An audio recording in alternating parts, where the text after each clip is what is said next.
Setiap malam Alina harus rela melayani sang dewa judi setelah dia dijadikan barang taruhan oleh ayahnya. Bagaimana kisah dan nasib Alina selanjutnya bersama sang dewa judi? Simak video lengkapnya di channel Pintu Kehidupan berikut ini. Di balik gemerlap lampu neon dan suara dentingan koin yang tiada henti, kota Zenith dikenal sebagai surga bagi para penjudi. Kasino-kasino mewah berdiri megah di setiap sudut, menjanjikan mimpi yang hanya bisa dicapai oleh segelintir orang.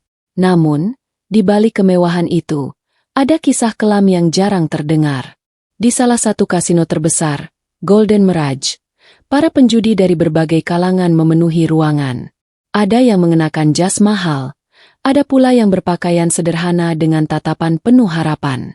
Roulette berputar tanpa henti, dadu dilempar dengan harapan keberuntungan, dan kartu-kartu dikocok dengan cekatan oleh para dealer berpengalaman. Di meja poker eksklusif, Ryoshi duduk dengan wajah berkeringat. Sisa uangnya hanya beberapa lembar chip merah, namun di hadapannya, lawan-lawannya masih memiliki tumpukan tinggi. Seorang pria tua dengan cerutu terselip di bibirnya menyeringai, sementara seorang wanita bergaun emas tersenyum penuh arti. All in, ujar Ryoshi dengan suara bergetar, mendorong semua chipnya ke tengah meja. Dia menggenggam kartu di tangannya erat-erat, berharap kombinasi yang dimilikinya cukup untuk membalikan keadaan. Dealer membuka kartu satu persatu. Suasana hening sejenak, sebelum ledakan sorak-sorai terdengar. Ryoshi kalah. Sial! Bentaknya, menghantam meja. Pria berjas biru di sampingnya, seorang rentenir yang dikenal sebagai Boris si tukang tagih, menepuk bahunya dengan senyum dingin. Sepertinya ini akhir perjalananmu, Ryoshi, kata Boris. Kau tahu aturannya, bukan? Ryoshi menelan ludah. Hutangnya sudah menumpuk. Dia mencoba mencari jalan keluar, tapi tak ada lagi yang bisa dijual, kecuali satu hal. Sementara itu, di meja lain, seorang pemuda berjuluk Dewa Judi sedang memperhatikan segala kejadian. Dia duduk dengan tenang di meja blackjack, mengamati bagaimana Ryoshi semakin terpuruk. Senyumnya samar, penuh misteri, seakan dia tahu persis bagaimana malam ini akan berakhir. Seorang pelayan menyajikan minuman beralkohol ke meja-meja, sementara lantai dansa di sisi lain kasino dipenuhi oleh para penari yang bergerak mengikuti irama musik.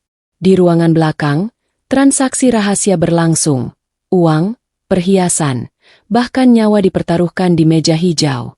Dan di tengah hiruk-pikuk itu, Ryoshi membuat keputusan yang akan mengubah segalanya. Seorang gadis bernama Alina, berusia 19 tahun, memiliki paras yang begitu menawan. Sayangnya, nasibnya tak seindah wajahnya.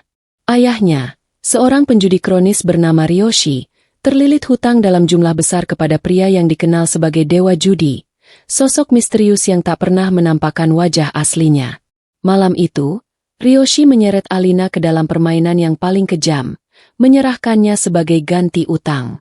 Alina dipaksa mengenakan gaun merah, seolah hendak menghadiri sebuah pesta mewah. Tapi dia tahu, ini bukanlah malam yang akan dia kenang dengan kebahagiaan. Di sebuah ruangan eksklusif di kasino terbesar di Zenith, Ryoshi berdiri dengan tangan gemetar. Keringat mengalir di pelipisnya saat ia menarik napas dalam, menatap pria yang duduk di hadapannya. Dewa Judi, sosok misterius yang namanya digemakan dengan penuh ketakutan, hanya menatapnya tanpa ekspresi. Gadis ini untuk melunasi utangmu, Ryoshi. Suara pria itu terdengar tenang, namun memiliki ketegasan yang tak terbantahkan. Ryoshi menundukkan kepala, jemarinya menggenggam tangan Alina dengan erat, seakan masih ada keraguan dalam dirinya. Ayah, apa maksudnya ini? Suara Alina bergetar, matanya melebar saat menyadari apa yang terjadi. Tidak, aku bukan barang yang bisa kau serahkan begitu saja. Dia mencoba menarik tangannya, tapi cengkeraman Ryoshi semakin erat. Alina, aku tak punya pilihan lain, bisik Ryoshi dengan suara putus asa. Tidak. Alina meronta, matanya basah oleh air mata. Aku anakmu. Bagaimana bisa kau menjualku demi kesalahanmu sendiri? Dewa Judi masih diam, memperhatikan pertunjukan ini tanpa sedikitpun emosi di wajahnya. Tatapannya dingin, namun ada sesuatu di dalamnya yang sulit diterka. Boris, sang rentenir, hanya tertawa kecil dari sudut ruangan. Kau tahu aturannya, Ryoshi. Hutang harus dibayar. Dan sepertinya, gadis ini adalah pembayaran yang cukup layak. Alina mencoba berlari ke pintu, tetapi dua penjaga berdiri di sana, menghalangi jalannya. Dia menoleh ke ayahnya, berharap ada sedikit keberanian dalam dirinya untuk menolak. Namun, Ryoshi justru menghindari tatapannya, memilih untuk menatap lantai. Perlahan, Dewa Judi bangkit dari kursinya. Cukup, katanya datar, lalu berjalan mendekati Alina. Alina menatapnya dengan mata penuh kebencian. Aku tidak akan ikut denganmu, serunya. Namun, dua penjaga dengan sigap menangkap lengannya. Alina meronta, berteriak, tetapi cengkeraman mereka terlalu kuat. Dia menatap Ryoshi dengan air mata yang mulai mengalir di pipinya.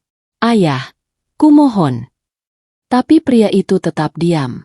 Dewa Judi menghela napas, lalu memberi isyarat pada anak buahnya. Bawa dia. Alina menjerit. Tubuhnya dipaksa keluar dari ruangan itu. Langkahnya terseret. Dan dalam kepanikan, dia menoleh ke belakang, melihat ayahnya untuk terakhir kali. Ryoshi masih berdiri di sana, dengan kepala tertunduk, seolah tak sanggup melihat putrinya diambil darinya. Dan malam itu, kehidupan Alina berubah selamanya. Alina kini tinggal di sebuah penthouse mewah yang menghadap langsung ke pusat kota Zenith. Setiap sudut ruangan ini memancarkan kemewahan, dari lantai marmer yang berkilauan, lampu kristal yang menggantung di langit-langit, hingga jendela besar yang memperlihatkan hamparan lampu-lampu kota di malam hari. Tapi bagi Alina, tempat ini bukanlah istana, ini adalah sangkar emas. Setiap hari, dia dikawal oleh dua pria berbadan kekar yang selalu mengawasi gerak-geriknya. Kemanapun dia pergi, bahkan saat hanya duduk di balkon menikmati angin malam, dia merasa seperti tahanan. Dia bukanlah tamu di tempat ini, tapi seseorang yang telah diperjualbelikan. Rasa marah dan kebencian terhadap ayahnya terus menggerogoti hatinya. Hari-hari berlalu, dan Alina semakin putus asa. Dia mencoba mencari celah untuk melarikan diri, tetapi setiap sudut penthouse dijaga dengan ketat. Malam-malamnya dipenuhi tangis, siangnya dihabiskan dengan menatap jendela, bertanya-tanya apakah hidupnya akan selamanya seperti ini. Dia merasa seperti burung yang kehilangan sayap, terjebak dalam kandang tanpa bisa berbuat apa-apa. Namun, ada sesuatu yang aneh. Dewa Judi, pria yang kini menjadi tuannya, tidak pernah menyentuhnya. Dia tidak pernah masuk ke kamarnya di malam hari, tidak pernah memberikan tatapan penuh nafsu seperti yang ditakutinya. Sebaliknya, pria itu lebih sering sibuk di luar, hanya kembali ke penthouse menjelang fajar, dengan mata yang lelah dan pikiran yang selalu tampak penuh perhitungan.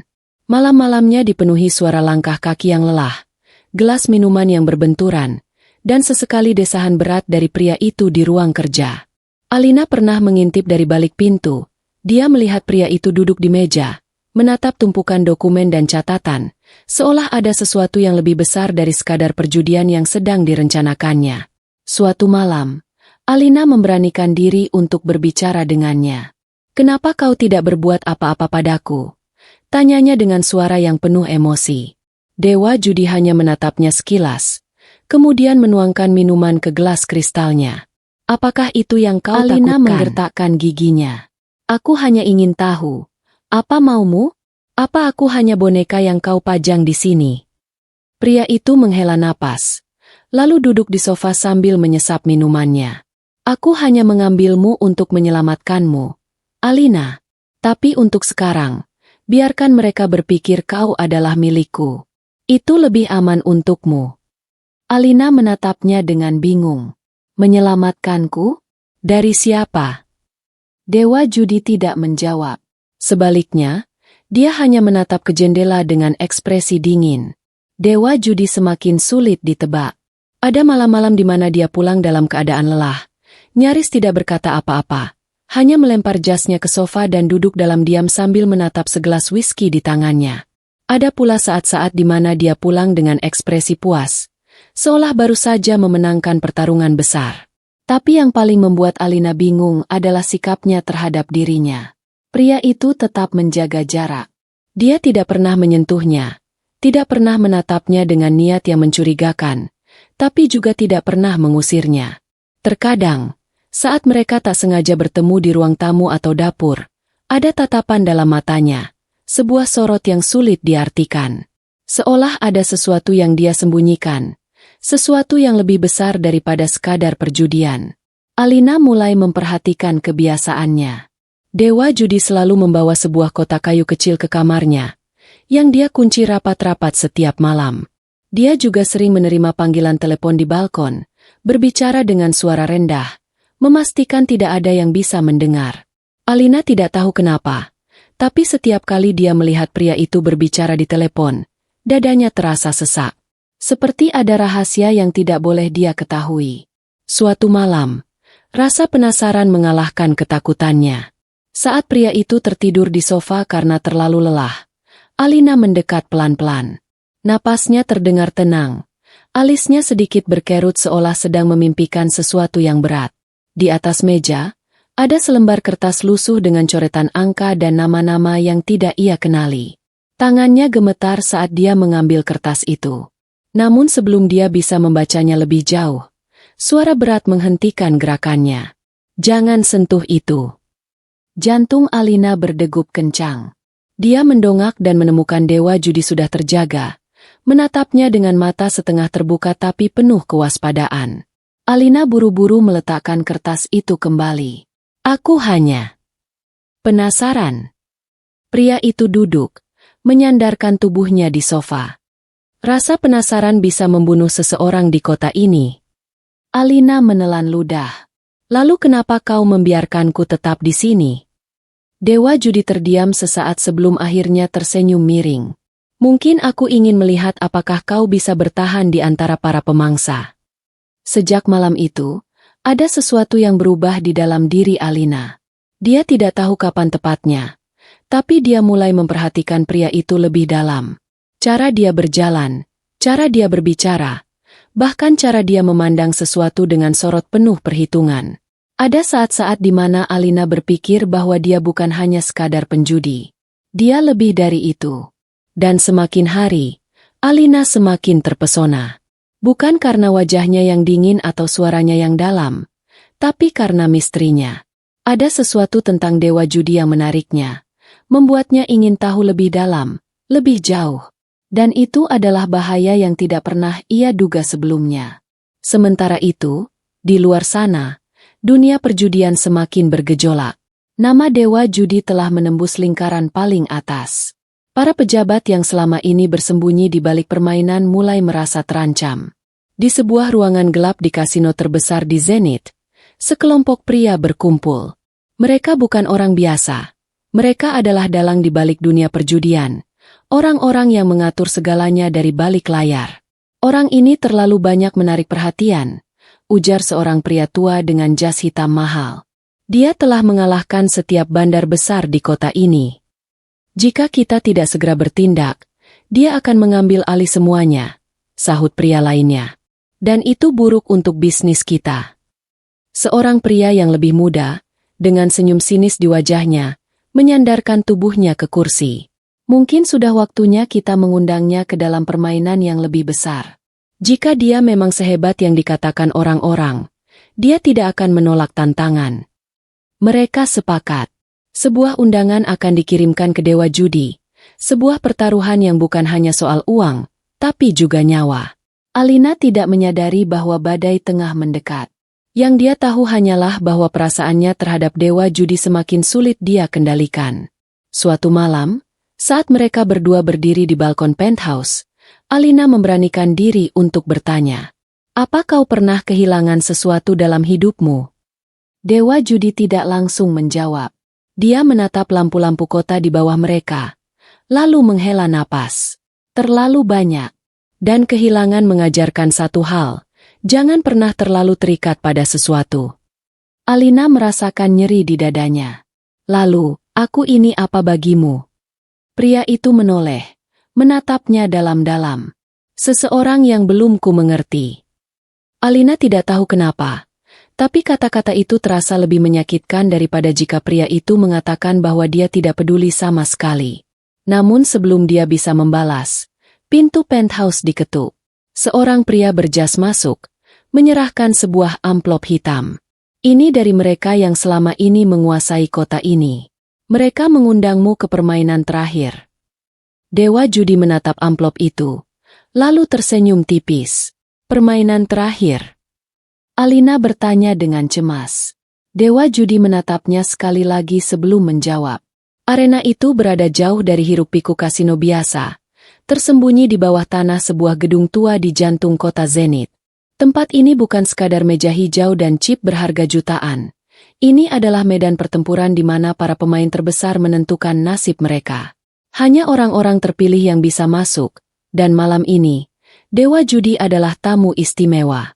Duduk melingkar di meja utama adalah para aktor sejati perjudian Zenith.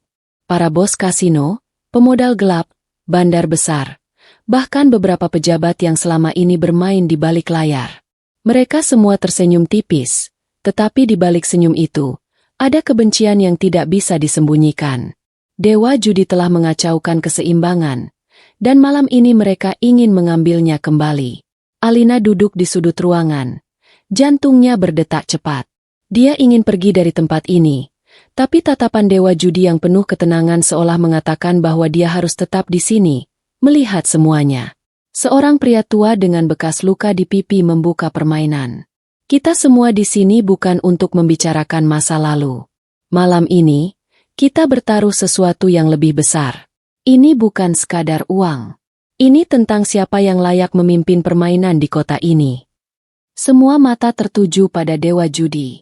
Pria itu hanya tersenyum tipis, mengangkat gelasnya. Jika kalian ingin bermain, ayo kita mulai. Permainan pertama adalah poker. Meja dipenuhi dengan tumpukan chip bernilai jutaan, dan satu demi satu pemain mulai tereliminasi. Dewa Judi tetap tenang, sesekali melirik lawan-lawannya yang semakin putus asa. Gerakannya presisi, tak ada emosi dalam ekspresinya. Setiap kartu yang dibukanya adalah pukulan telak bagi lawan. Namun, permainan ini bukan hanya soal strategi. Beberapa lawan mulai bermain curang, kamera tersembunyi, kode rahasia, bahkan ada yang mencoba menyuap bandar. Tapi Dewa Judi tahu semua trik itu. Dia telah melihat semua kecurangan ini sebelumnya, dan satu persatu, dia menjatuhkan mereka tanpa ampun. Sialan! Seorang pria berteriak, membanting kartunya ke meja. Ini tidak mungkin. Dewa Judi hanya tersenyum. Di meja ini, tidak ada yang tidak mungkin. Satu persatu pemain tersingkir, hingga hanya tersisa 3 orang. Dewa Judi, seorang pejabat tinggi bernama Victor Lan, dan pemilik kasino terbesar di kota, Raymond Lau. Sebuah peti besi dibawa ke atas meja. Di dalamnya, bukan hanya uang, tetapi dokumen-dokumen rahasia yang berisi bukti transaksi ilegal, korupsi, bahkan daftar nama pejabat yang terlibat dalam perjudian ilegal di Zenith. Barang bukti yang bisa menghancurkan mereka semua. Ini yang sebenarnya kita pertaruhkan, ujar Victor Lan sambil menyeringai. Jika kau menang, semua ini menjadi milikmu. Tapi jika kau kalah, kau tidak akan keluar dari tempat ini hidup-hidup. Alina mencengkeram tangannya erat-erat. Ini bukan lagi sekadar permainan. Putaran terakhir dimulai. Napas para penonton tertahan. Dewa Judi memainkan kartunya dengan hati-hati, sementara Victor dan Raymond mencoba segala cara untuk menyingkirkannya. Tetapi seperti sebelumnya, setiap gerakan Dewa Judi terlalu sempurna untuk dikalahkan. Kartu terakhir dibuka. Senyum Raymond Lau pudar. Wajah Victor memucat. Dewa Judi menang. Suasana hening. Tak seorang pun berbicara. Lalu, dengan gerakan tenang, Dewa Judi mengambil peti besi di depannya. Sepertinya permainan ini telah berakhir. Belum. Victor Lan mengeluarkan pistol dari balik jasnya, mengarahkannya ke Dewa Judi. Kau pikir kami akan membiarkanmu pergi begitu saja? Beberapa pria di sekitar meja mulai berdiri. Tangan mereka meraba-raba senjata yang tersembunyi di balik jas. Situasi berubah tegang dalam sekejap. Namun, sebelum ada yang bisa bergerak, Dewa Judi berbicara. Sepertinya kalian lupa sesuatu. Dia melemparkan sebuah perangkat kecil ke tengah meja. Layar di dinding menyala, menampilkan rekaman permainan malam ini, termasuk semua kecurangan, konspirasi, dan bahkan bukti bahwa para pejabat ini telah menyalahgunakan kekuasaan mereka selama bertahun-tahun. Seluruh dunia akan melihat ini jika aku tidak keluar dari sini hidup-hidup, katanya santai. Victor menggertakkan giginya. Matanya dipenuhi kebencian. Bangsat. Dewa Judi tersenyum. Kita semua adalah penjudi di kota ini. Tapi hanya ada satu pemenang, bukan? Dengan langkah perlahan, Dewa Judi berdiri. Semua orang diam. Tidak ada yang berani bergerak. Dia melangkah menuju pintu, lalu berhenti sejenak dan menoleh ke arah Alina. Ayo pergi. Alina tertegun. Dia menatap pria itu, lalu ke arah meja yang kini dipenuhi wajah-wajah putus asa. Tanpa ragu, dia berdiri dan mengikuti Dewa Judi keluar dari arena. Saat mereka melangkah ke udara malam yang sejuk, Alina berbisik. Bagaimana kau tahu mereka akan takut? Dewa Judi tersenyum tipis. Karena tidak ada yang lebih ditakuti para pejabat korup selain kebenaran. Saat Dewa Judi dan Alina melangkah keluar dari gedung bawah tanah yang penuh dengan dosa itu, udara malam terasa begitu menekan. Namun, sesuatu yang lebih besar telah menunggu mereka. Cahaya lampu sorot menyilaukan mata. Puluhan, bahkan ratusan polisi bersenjata lengkap sudah mengepung tempat itu.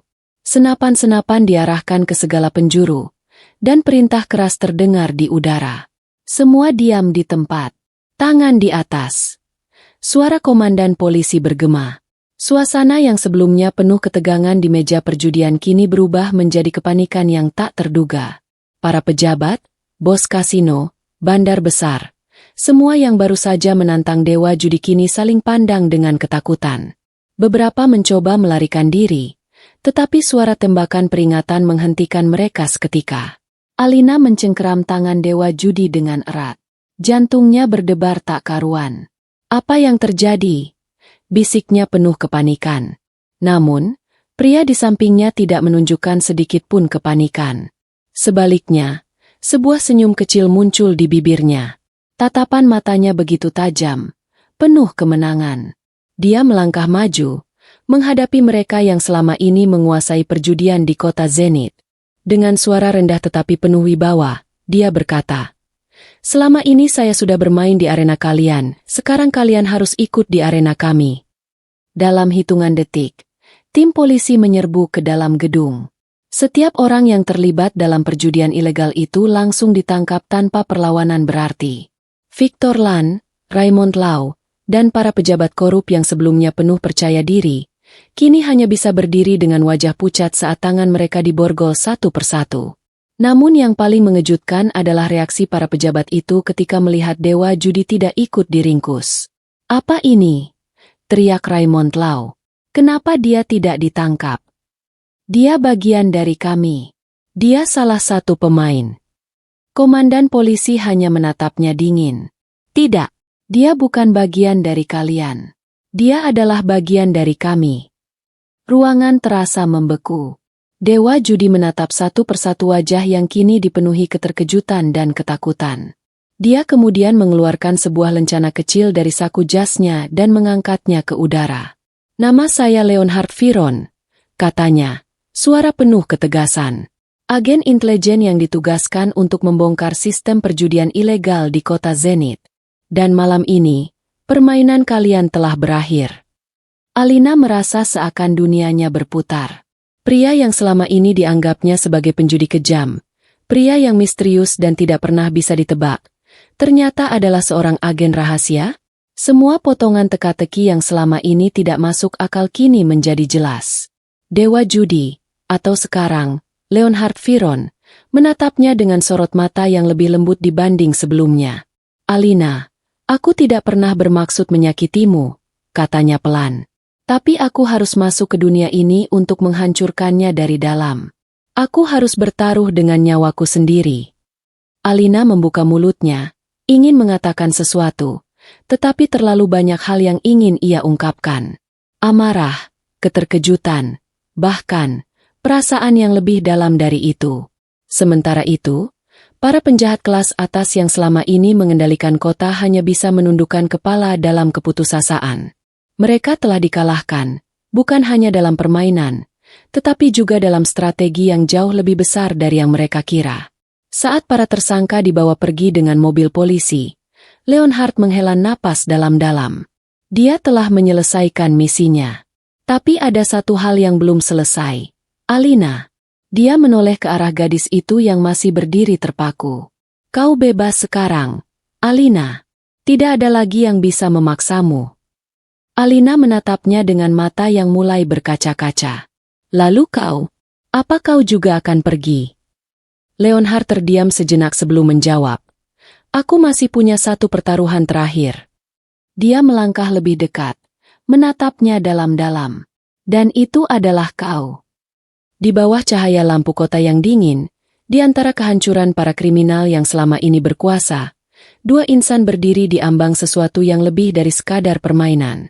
Sebuah perjalanan baru, sebuah kisah yang baru saja dimulai. Setelah semua yang terjadi, Leonhard dan Alina akhirnya meninggalkan hiruk-pikuk kota Zenit. Mereka duduk bersebelahan di dalam mobil yang melaju pelan di sepanjang jalan yang kini terasa sunyi. Tidak ada lagi suara dentingan koin. Tidak ada lagi desingan kartu yang dikocok, hanya ada suara angin malam yang menyapu lembut. Aku akan mengantarkanmu pulang, kata Leonhard, memecah keheningan. Alina menoleh, tatapannya berkabut. Pulang? Gumamnya, seakan kata itu begitu asing di telinganya. Leonhard mengangguk. Kau harus kembali ke ayahmu, Ryoshi. Hati Alina berkecamuk. Ada perasaan senang karena akhirnya dia bisa kembali ke rumahnya. Namun, ada kesedihan yang menyelinap di sudut hatinya. Perjalanan bersama Leonhard telah membawanya pada sebuah perasaan yang tak bisa ia jelaskan. Ia telah terjebak dalam pesona pria itu, dalam ketegasannya, dalam perlindungannya. Mobil berhenti di depan sebuah rumah sederhana di pinggiran kota. Namun, sesuatu yang tidak biasa terjadi. Di depan rumah itu, sebuah mobil polisi terparkir. Ryoshi, ayahnya, berdiri di teras dengan wajah terkejut. Matanya membelalak saat melihat seorang pria berseragam resmi kepolisian berdiri gagah di hadapan rumahnya, dan di sampingnya berdiri Alina. Ryoshi tak mampu berkata-kata.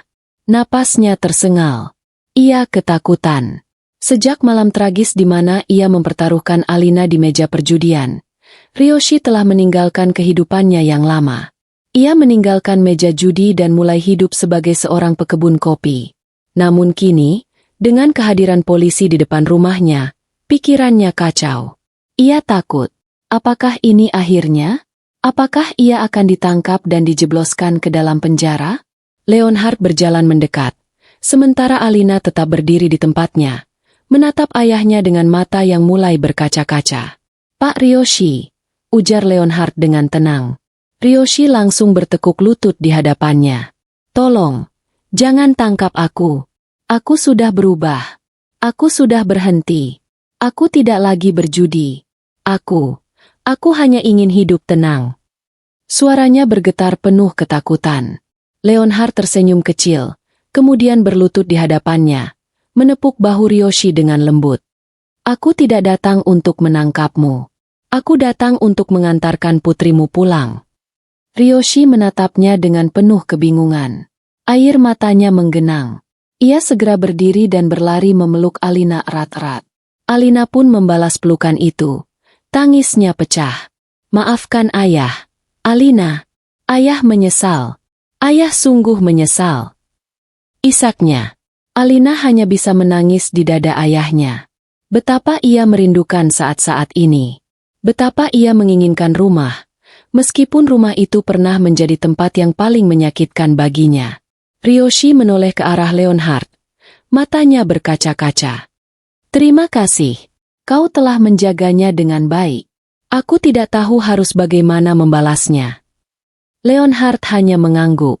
Ia telah melakukan apa yang harus ia lakukan. Namun, tiba-tiba telepon Leonhard berdering. Dari ujung telepon, suara rekan sesama polisi terdengar tegas. Leonhard, segera ke kantor. Ada sesuatu yang menunggumu. Leonhard menghela napas, lalu menatap Alina sekali lagi sebelum pergi. Aku harus pergi. Alina menatapnya dengan perasaan yang sulit dijelaskan. Pergilah. Di kantor kepolisian, Leonhard tiba dengan pakaian seragam lengkapnya.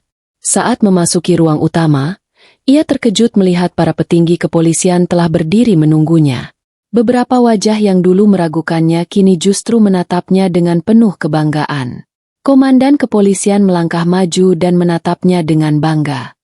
Leonhard Viron, atas keberhasilanmu dalam mengungkap dan menumpas habis jaringan perjudian terbesar di kota Zenit, atas kerja keras dan dedikasimu, kami dengan ini menganugerahkanmu kenaikan pangkat. Seorang petugas maju dan menyematkan lencana bintang di pundaknya. Semua orang yang hadir bertepuk tangan. Senyum kebanggaan terukir di wajah mereka. Leonhard menerima penghargaan itu dengan penuh rasa tanggung jawab. Ia telah menyelesaikan misinya, dan kini ia telah mendapatkan pengakuan yang seharusnya. Namun, di tengah kebahagiaan itu, pikirannya tidak berada di sana. Wajah Alina terbayang jelas dalam benaknya. Malam itu, Leonhard duduk termenung di apartemennya. Ia menatap lencana bintang di seragamnya. Tetapi yang ada di pikirannya hanya satu hal. Ia belum selesai. Bukan dengan misinya, tapi dengan perasaannya. Keesokan harinya, dengan tekad bulat, ia pergi ke rumah Alina. Ketika ia tiba, Ryoshi menyambutnya dengan ramah. Mereka duduk di teras, menikmati secangkir kopi hasil kebun Ryoshi. Percakapan mereka mengalir hangat, berbicara tentang banyak hal. Namun, ada sesuatu yang terus mengganjal dalam hati Leonhard.